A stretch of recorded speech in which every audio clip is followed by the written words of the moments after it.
नमस्कारम। बिहार बांसघाट शमशान की social media बातें और फेक न्यूज के चलते लोगों के मन में बहुत सारे प्रश्न उठ रहे हैं।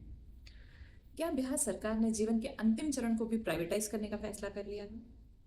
क्या ये सच में ईशा फाउंडेशन को दे दिया गया है चलाने के लिए? और जहां सरकारी शमशान घाटों में 300 रुपये शुल्क में काम होता है, क्या यहाँ पे 3500 रुपये देने पड़ते हैं? बिहार बांसघाट शमशान 4.5 एकड़ में फैला हुआ है। पटना स्मार्ट सिटी प्लान के तहत इसका डेवलपमेंट शुरू हुआ था 2024 में और 2025 में बहुत सारी फैसिलिटीज के साथ इसका निर्माण कंप्लीट हुआ। अब यहाँ पर क्या क्या फैसिलिटीज हैं, आइए देखते हैं।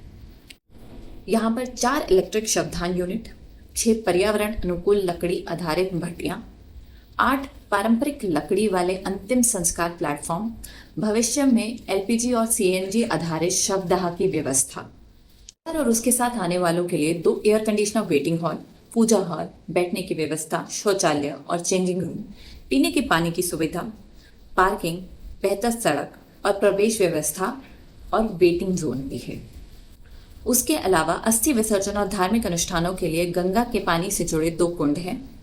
परंपरा अनुसार रीति रिवाजों के लिए अलग अलग स्थान हैं। इसकी लागत करीब 89.4 करोड़ है।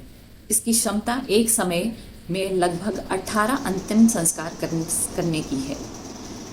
इसको अपग्रेड करने का जिम्मा Bihar urban infrastructure development corporation limited को दिया गया था। बिहार बांसघाट शमशान 16 अप्रैल 2026 को पीएमसी यानी कि पटना म्युनिसिपल कॉर्पोरेशन को सौंप दिया गया था। 9 मई 2026 को पीएमसी ने एमओयू किया ईशा आउटरीच के साथ इसके संचालन और रख रखाव की जिम्मेदारी के लिए।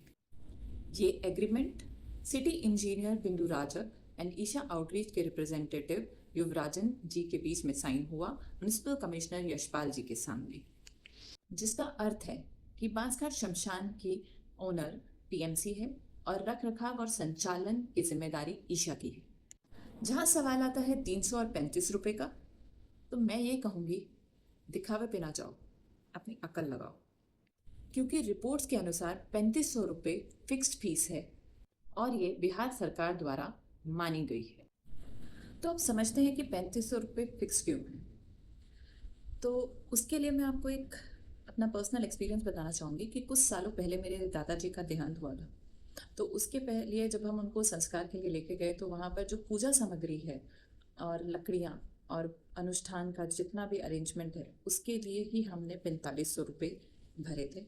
और उसके अलावा जो पूजा और रीति रिवाज और उसके अलावा जो पंडित के पैसे हैं वो हमने अलग से भरे थे, जो कि कुल मिला के 4,000 रुपये हमसे लिए गए थे। तो यानी कि कुल मिला के हमारा 8 से 9,000 रुपये का खर्चा हो गया था। अब मैं सिर्फ आपसे इतना कहना चाहूँगी, जब तक सरकार का एमओयू पब्लिकली अवेलेबल नहीं होता है तब तक हम किसी निष्कर्ष पे ना पहुँचें तो बहुत अच्छा है, क्योंकि ये 3500 रुपये फिक्स्ड हैं, ये हमें पता है और इसमें बहुत फ़ायदा है, ये भी हमें पता है। अब इसमें नुकसान किन किन लोगों का हो रहा है ये भी आपको बहुत अच्छे से समझ में आ रहा है, लेकिन इसको और डिटेल में समझने के लिए हम सरकार की एमओयू का वेट करें। अब सवाल आता है कि बिहार सरकार ने ईशा आउटरीच को ही देने का फैसला क्यों किया? ऐसा क्या स्पेशल है कि जो सिर्फ ईशा आउटरीच ही मेंटेन कर सकती है? इसको हम डिटेल में कवर करेंगे नेक्स्ट वीडियो में।